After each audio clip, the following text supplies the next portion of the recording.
Now to the gruesome story unfolding in Southern California. The son of a former high-powered Hollywood talent agent now arrested. His father reportedly previously representing stars like George Clooney and Dolly Parton.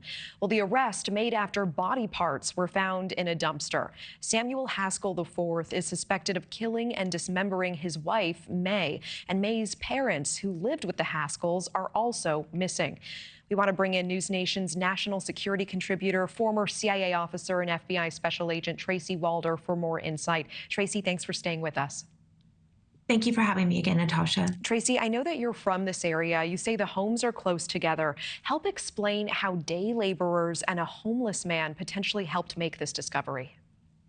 I mean, the reality is they are the heroes in this case. If you think about the risk that those day laborers take, most of them were most likely undocumented. I think he targeted them because he thought that they wouldn't come forward. And, you know, they did come forward and they did say no to transporting these body parts to wherever he wanted them.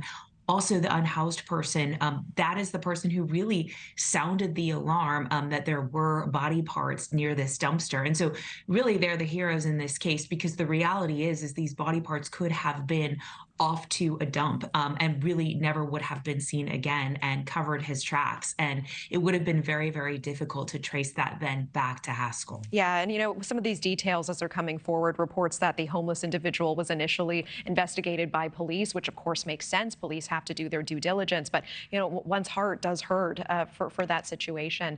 And we know there is video outside of Haskell's home and near that dumpster. How big of an impact do you feel surveillance footage will play in this investigation?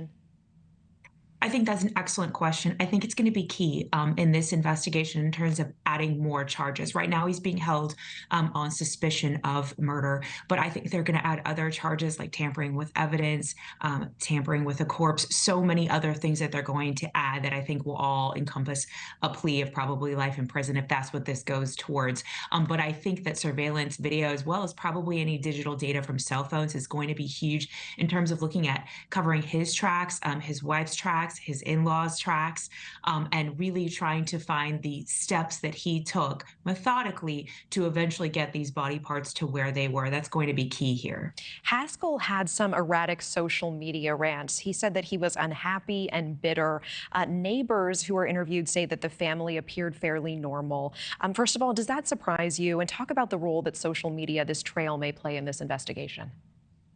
You know, I've always said it's one of the best ways, quite frankly, to spot predators is through their social media, because the reality is we seem to be unguarded there. Even though the whole world can see it, no matter how private you keep it, we seem to be unguarded and we seem to let our guard down when we are on social media and we really show people who we are and the things that we're really thinking. And so I think it's going to play to his state of mind, but unless he admitted to the murders on social media, which I highly doubt that he did, it's not going to play in terms of evidence relating to murder or attempted murder. All right, Tracy Walder, thank you for the context and time. Appreciate you.